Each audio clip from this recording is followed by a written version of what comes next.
Welcome to my channel. There we go. Welcome back.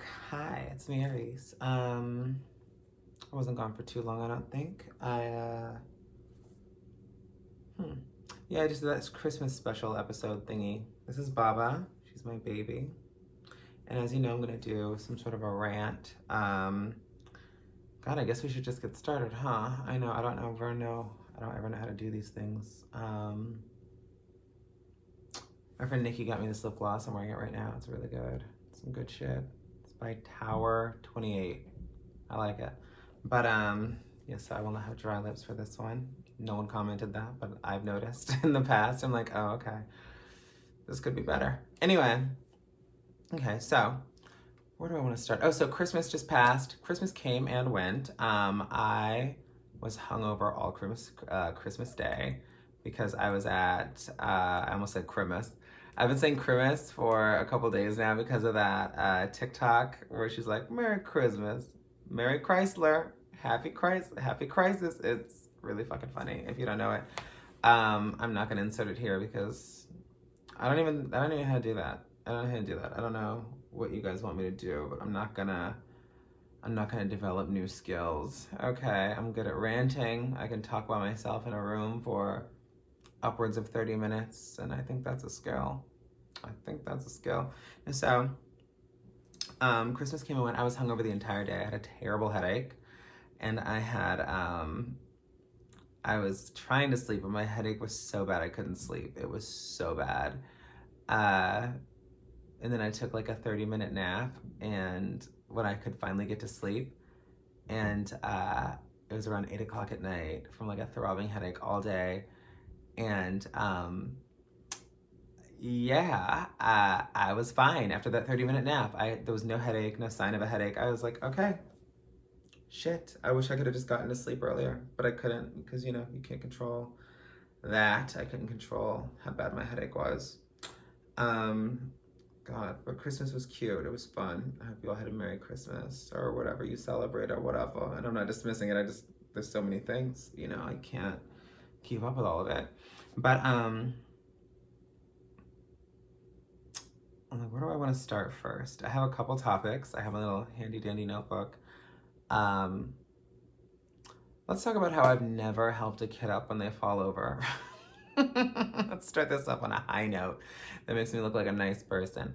No, I'm kidding. No, it's just, I feel like it's a life lesson because they're always running around when they had no business, or I wish someone would teach kids that they're top heavy because you see them running and they're gonna fall. They're gonna fall.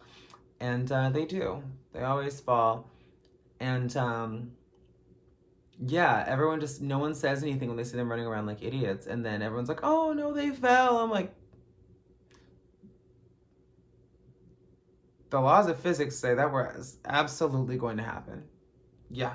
Why are we all acting brand new? Like we all didn't go to the same classes. They were going to fall. They were going to land on their face because they don't know how to put their arms out. They always just go. And I find it hilarious. The thud is hilarious. It is an indescribable sound is this thud. But yeah, I think it's funny. And I don't care. And I'm not sorry that I said that. Sorry. I'm sorry that you're upset. I'm not sorry I said it. But yeah, I think it's a life lesson. Like whenever I see a kid fall, I'm like, oh, welcome to life. It's gonna keep happening in new and inventive ways that jade you to become an old, mean, Black trans person. I know it's terrible. I don't think that people should have to go through hardships because you went through hardships, but I feel like we're not teaching kids the right things. I don't know why we aren't teaching them that you will fall and you will hurt yourself, and we should not coddle them when they fall. It's like, I told you you were gonna fall, and you did fall, and you hurt yourself like I said you would. Do you guys like my butthole pillows?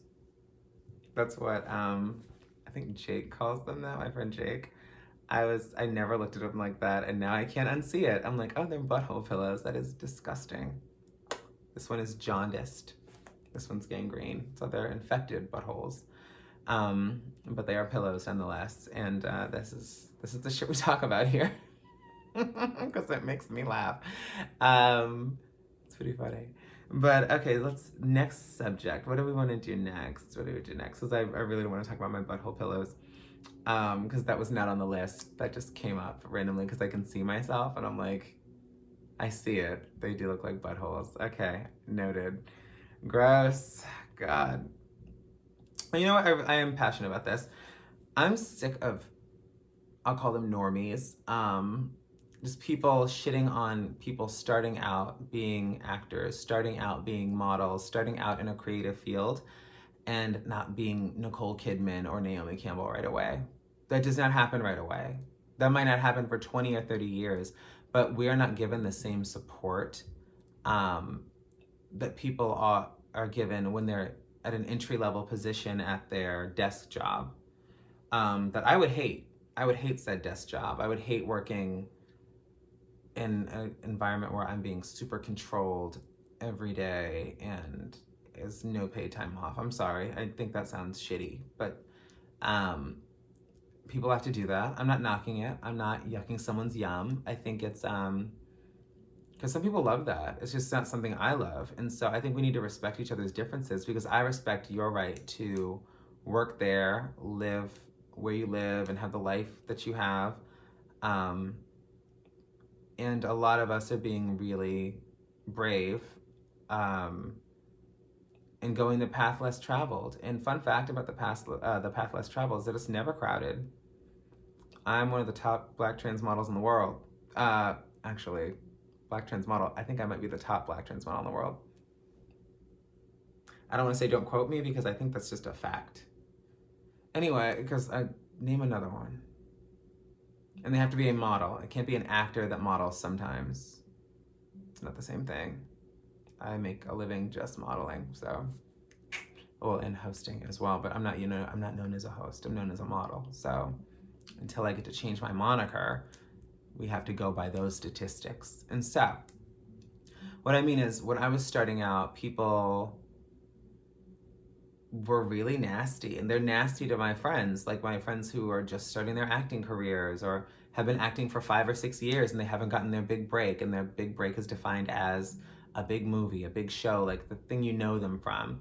But they're doing all these bit parts, they're being day players, they're in plays in LA, just like in local theater. And people laugh at that and scoff at that. And I find that so despicable because we're supposed to be like, congrats on your new job that pays like $10,000 a year after taxes because it's at some big corporate firm. Fuck your corporate firm. Fuck your corporate firm. We're doing this is a passion project. This is what we want to do with our lives. Because we can't do anything else. We can't see ourselves doing anything else. And so,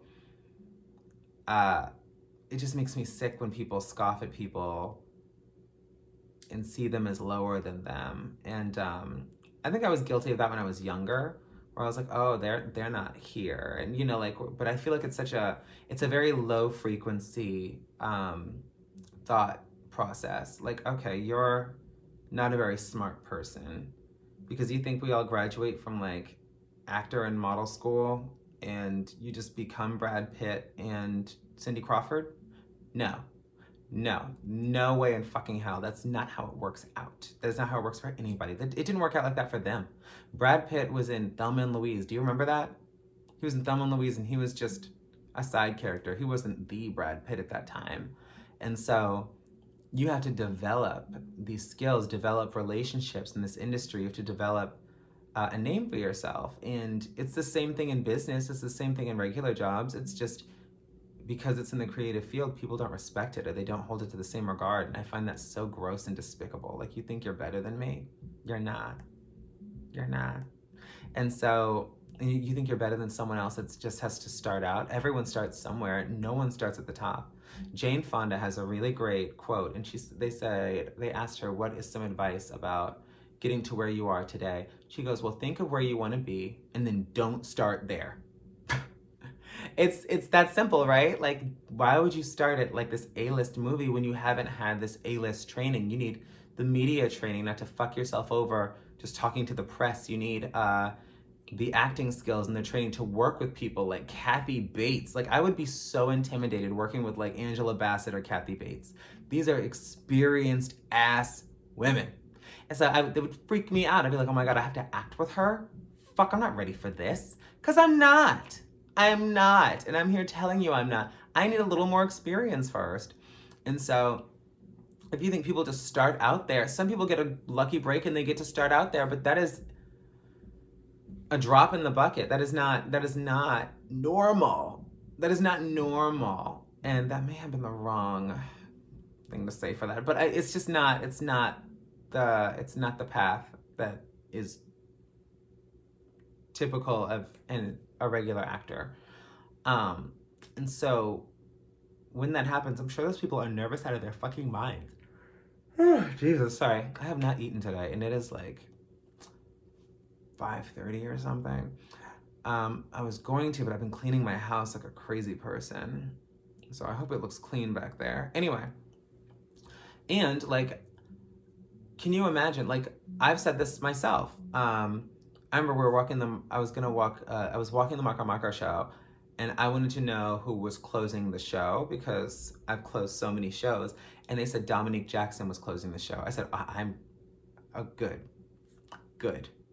I'm not a better walker than Dominique. I'm a different walker, but she has something there. And that something is experience. It's experience. It's a prestige to her where she walks into the room and you must respect her. You must and have to. And she demands it with the air about her. And I do that too, but not to close a show where Dominique walks before me. It's like, why would they have her close? And I think I'm really good. I'm not downing myself. I'm good. I'm great. I'm good at what I do. But that bitch she's got a good 10 years on me experience-wise in runway. I'm like, I'll be there. I'm good for where I'm at now. Like, I'm great, actually. It's just, she's got years on me. Why would I? It's like me walking after Naomi Campbell. It's like, why do they have her go after her? Like, that was the most impressive part of the show. I'm impressive, but I'm just saying, I'm not comparing, like, negatively. This is a good thing. It's about knowing I would hurt a fly, and I was trying to, just so we're all clear. I'm like, I saw something fly across the screen. It was a gnat, because I bought fruit. Fresh fruit. It's like they come with gnats. Anyway, I don't know. But, back to what we're saying. I'm just saying, you have to respect people where they're at. It is coming right at me. I'm like, just go for the wine. Just land in the wine. Land in the wine. Land in the wine. Go. Go. I know you want to. Are you gonna? Look. The wine. Look. Come for it. It's not gonna go out. One time I don't want a gnat in my wine. Got lip gloss all over this wine glass. Anyway, so all that being said, respect people in creative fields, actors, puppeteers, writers, anyone in the entertainment industry. If they're just starting out, congratulate them, be happy for them, just like you'd be happy for your friend who just started, working at a Verizon call center. Not exactly a passion job, just saying. Anyway, correct me if I'm wrong. If you're at a Verizon call center and it's your passion, please comment below, because I don't think it is. Anyway. I wanted to talk about how awkward it is at other people's houses when I see their relationship with their family. I grew up in a house, in a whole family full of laughter. Everyone in my family could be a stand-up comedian, every single person, if they had like the chutzpah to like get up there and talk about it. But I think they would. They're pretty loud people. But aunts, uncles, cousins, they're all very funny.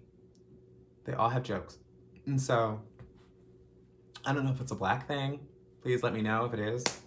But I go to some people's houses, it's still flying all around me, I'm sorry. But I go to some people's houses, like, and you'll go to like their family home, and it's just so sterile. Like, where it's just like, oh, let's pass the beans. Oh yeah, So how was the practice? It's going well. Oh, that's Steven. That's Steven. And I'm like, this is how you fuckers talk to each other? It's so crazy. Because I'm like, Mom, bitch, let me tell you what Roy told me yesterday. This girl at his job was caught stealing, and let me tell you something else. Da-da-da-da-da. Like, that's just an example. That did not happen. I do really have a friend named Roy, and I do say that shit to my mom. And so the only time it's okay to call my mom a bitch is when I'm talking, like she's one of my friends. I'm like, bitch, listen to this. And then she's all ears. She's like, what? Because we're vibing. Like, we're friends, we're laughing, we're having a good time. And I just think it's so wild. And I don't know. I think it's funny just because they'll think I'm so funny. And I'm like, I am not even the funniest person in my whole family. My grandfather was hilarious. God rest his soul. That wasn't religious. That was just me swiping. No, I'm just kidding. I don't know. But, force a habit. I don't know.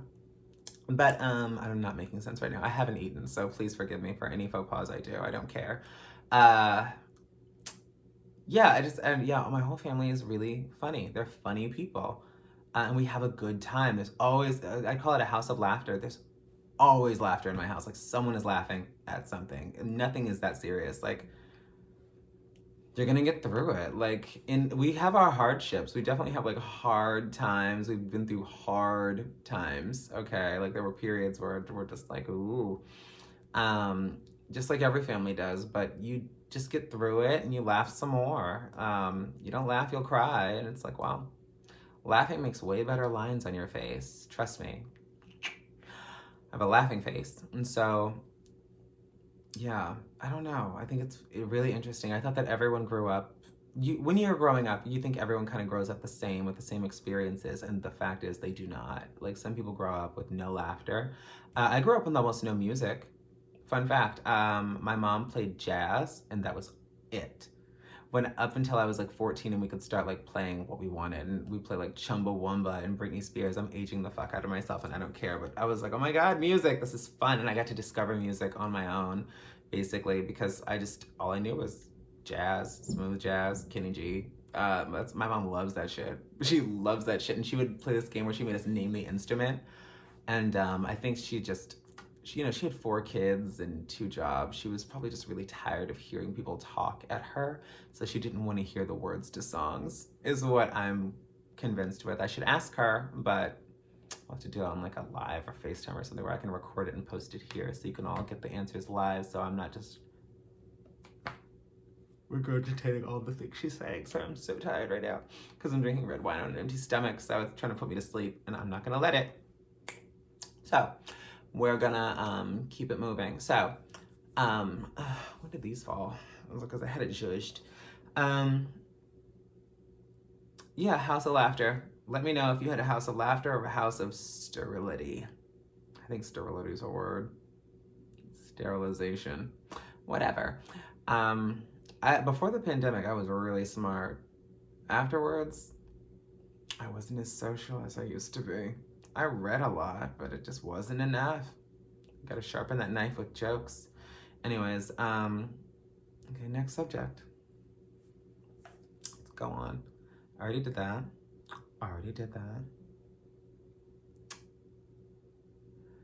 Oh, you know what? Last one. We're good. Last one. So this is the Slay Models origin story. Guys, this is how Slay Models got started. And so, okay, so I moved to LA from New York, and I had been in New York for 3 years. I'd been a model for many years, and I wanted to quit modeling because I was just tired of being like 123 pounds and 6 feet tall, because it's exhausting. You get up every day and you're just dizzy. So, I remember I was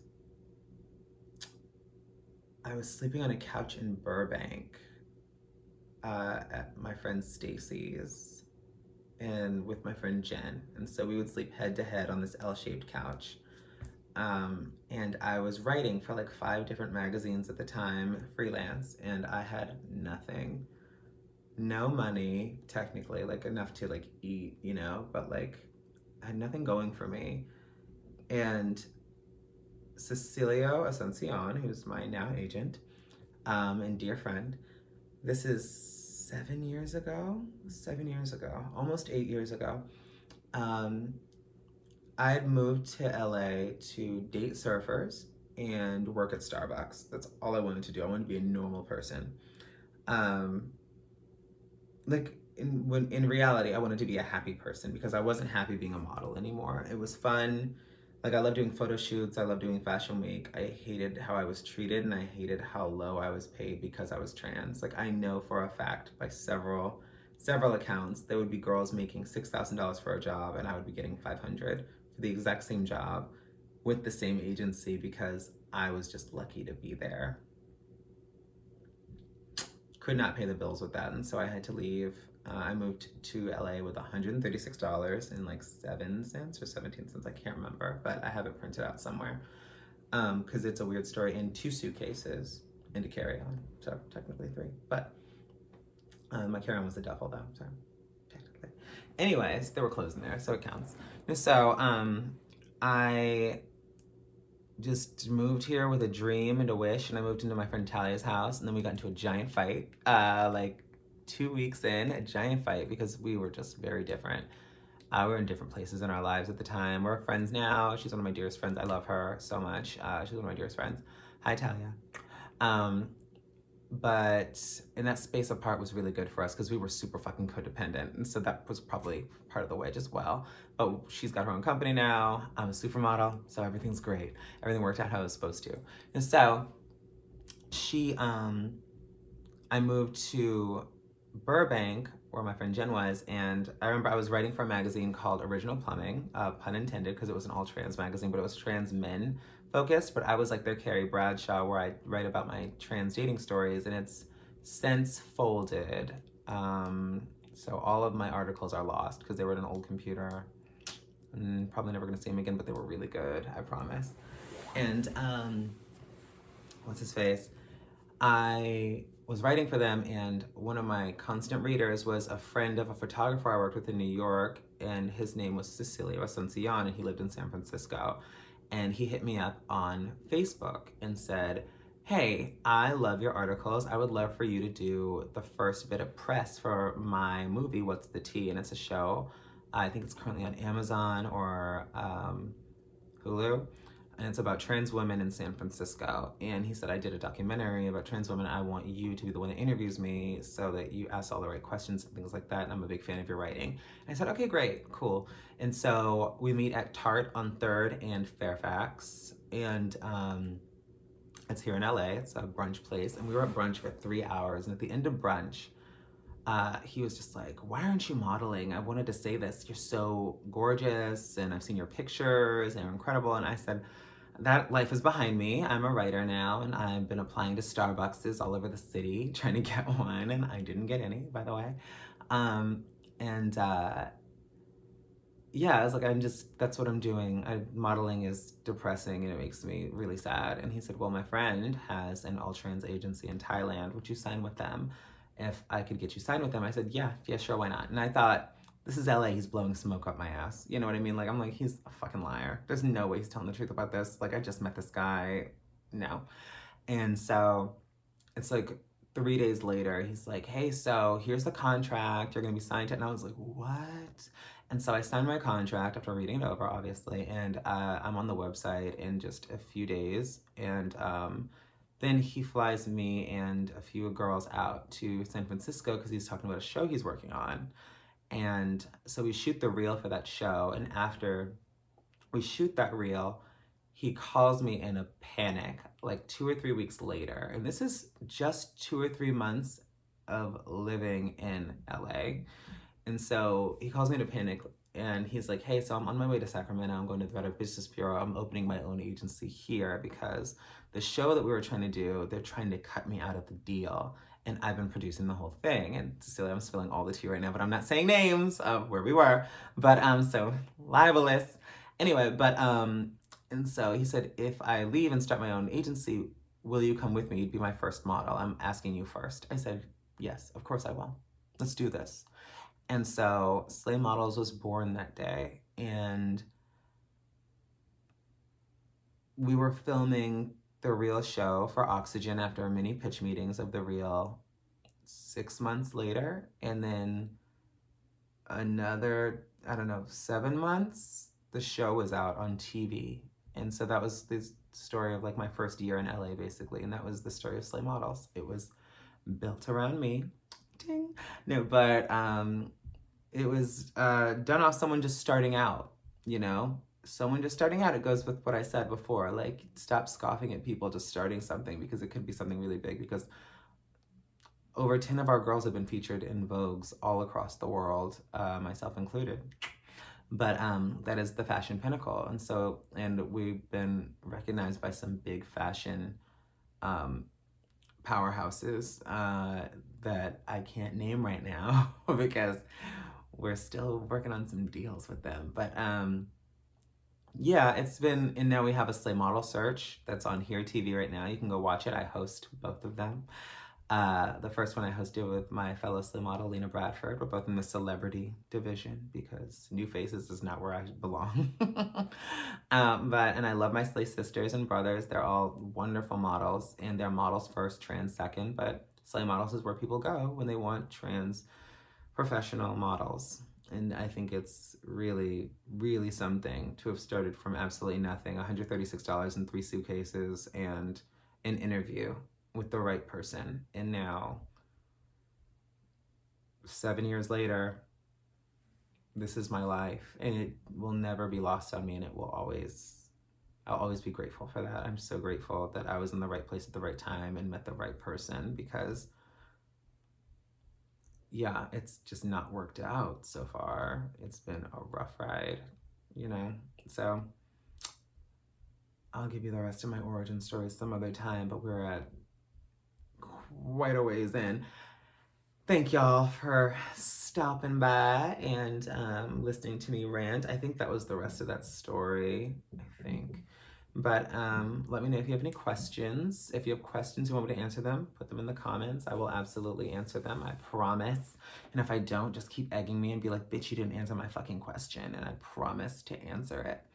And so, yeah, please subscribe, like, share if anyone cares to hear what I have to say. And buy my merch at dragqueenmerch.com. Oh, I should have drank this wine out of one of my mugs. That would be a better selling point. But whatever. Thank y'all so much for tuning in, and hope you had a happy holiday season. And New Year's is coming up next, so I hope that's awesome too. I still don't know who my New Year's kiss is because I'm single as fuck. Yeah, but I had a lovely, lovely Christmas. Bye, y'all. Love, peace, and chicken grease, but vegan chicken because gross. Bye.